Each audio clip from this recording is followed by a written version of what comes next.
just 2 followers could be enough. It's not necessarily the number. It's not necessarily the number. So that's why I encourage people, don't get caught up in the numbers. It's great to have it. And for the other parts of our business, we know that we need the numbers. But in other respects, it's also who's following you. What we'll call influencers are following you, or the dissemination of information, the people who put it out there. It's very important. My last tweet before I came up was, we no longer have to holler at the news. We can change the news.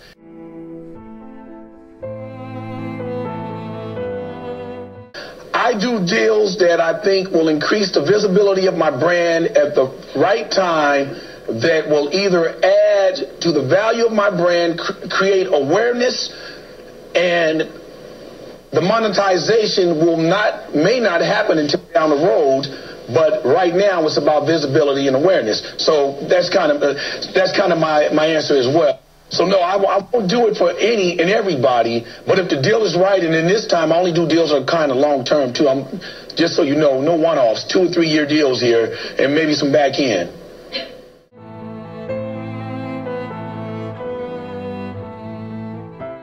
In this meeting, how you doing? Good, good. And we bump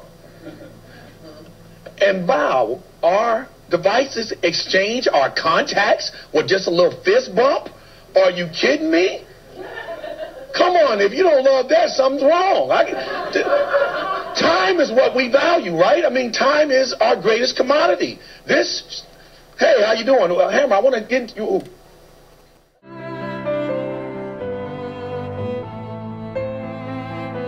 If you can order a book online, why can't you order a pizza online? Yeah. You know, it's a new language. It's a new technology that's coming out. And let's be one of the first people to make some thunder and be there and make it happen. And to this day, I tell you, my stores in Chicago are some of the most successful stores and percentages in the world. Every time I have the opportunity to speak to a Domino's Pizza group, I tell them, hey, all of you guys, my goal is to be the world leader in online ordering. So it's another thing that really happened. In 2004, I would use AOL Instant Messenger as kind of my microblog. I like to say, you know what, that was my Twitter before Twitter existed.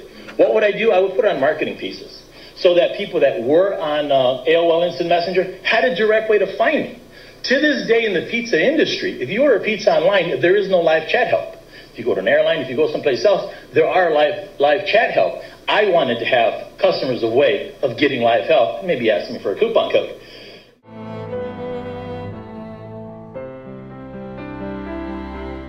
In the bottom, there's 3 photos of some of our very first events that we did in 2004 and 2005 at Northwestern. And you'll notice there's a Domino's Pizza logo on the left and a Neat Graphics, my nephew's company, on the right. What would we do? Every time we did something on campus, we took photos.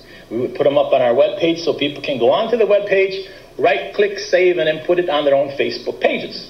Now, in those streams that we would put the photos, what else would we do? We would put images of coupon offers so that I had a way of communicating behind a wall that I had no access to. And what's happened to that day? It's exciting because some of the people that I networked with that were students, now in their professional careers are people like Ben Parr-Mashable and many notable, not only entrepreneurs, but people that work in our delivery areas.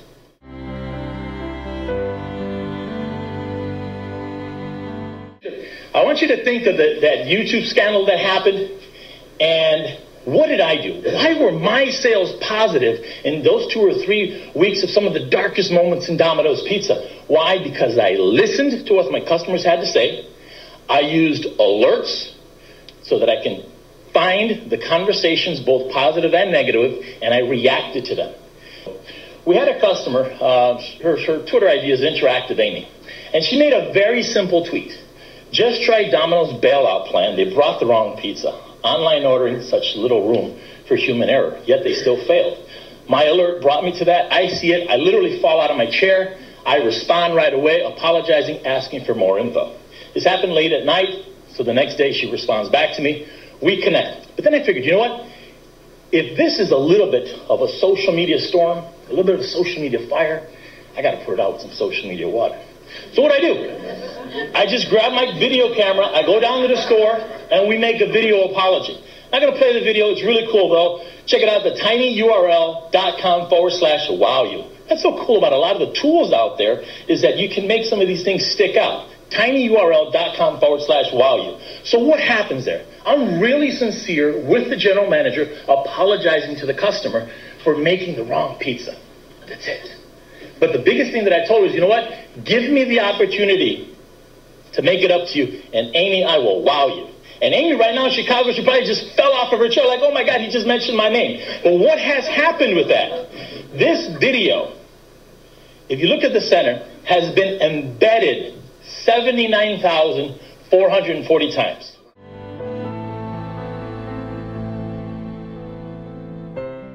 I came up with my Twitter wall. And that's what's really cool about social media, about Twitter. You can make up your own words. Like when they said hammerism, you know? Twitter wall. What's a Twitter wall? I just made it up. And what it is, no, but seriously, on a marketing piece, this size, came on a pizza box. It had, you know, who knows how many, 100, 150 different names on there of customers. So I figured one of the ways, let me promote my customers. If I keep my customers in business, then my customers will be, you know, can keep me in business.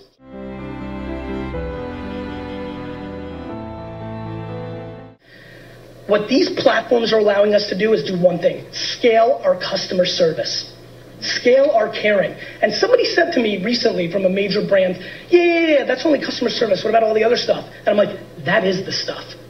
That's the game. Everybody's so worried about everything else. I said, you know, and I get a little testy sometimes because we have enough clients that I'm willing to lose them over principle for now, right? And I said to the guy, I said, you know what? The bottom line is this. Please don't jerk me around for the small fees we're talking about and the small efforts when you guys are wasting $8 million on your TV campaign that I was in the room consulting with you with that you don't like the message and you're about to change.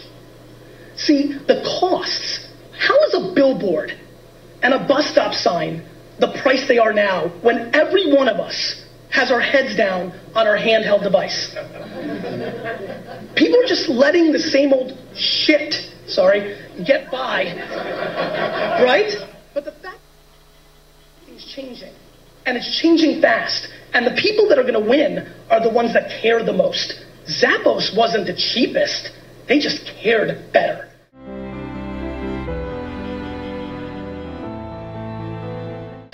Love the process more than the results, and you'll always win.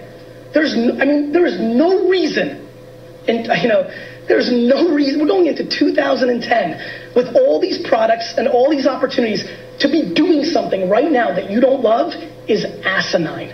It's insanity to me because there is no excuse, no matter how many kids or dogs or responsibilities you have, that if you care about yourself, to not come home and start talking and producing content around the thing you love the most. Whether that's the Dodgers or ketchup or Alf Season 2, I don't care. Talk about what you love the most. There's other people that care about it, and there will be eyeballs coming to you, and you can sell eyeballs, period, end of story. The silliness of when people say, how is Twitter or Facebook going to make money, is just people that have I can't deal. You have eyeballs, you can make money.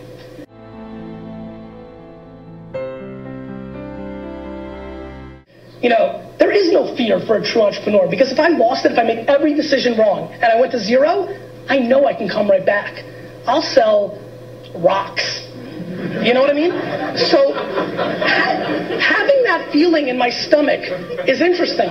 The fear of going to zero is actually not a fear. I'm like, oh, you know what? You need a chapter in your biography of the downtime. You know? What it's done is it's enhanced my life amazingly. People always ask me, you get all these tweets at you, you get 2,000 emails a day, you're one person. That's not a scalable business. I think people underestimate people. I've always thought that my whole life. People know when you try. And I try real hard.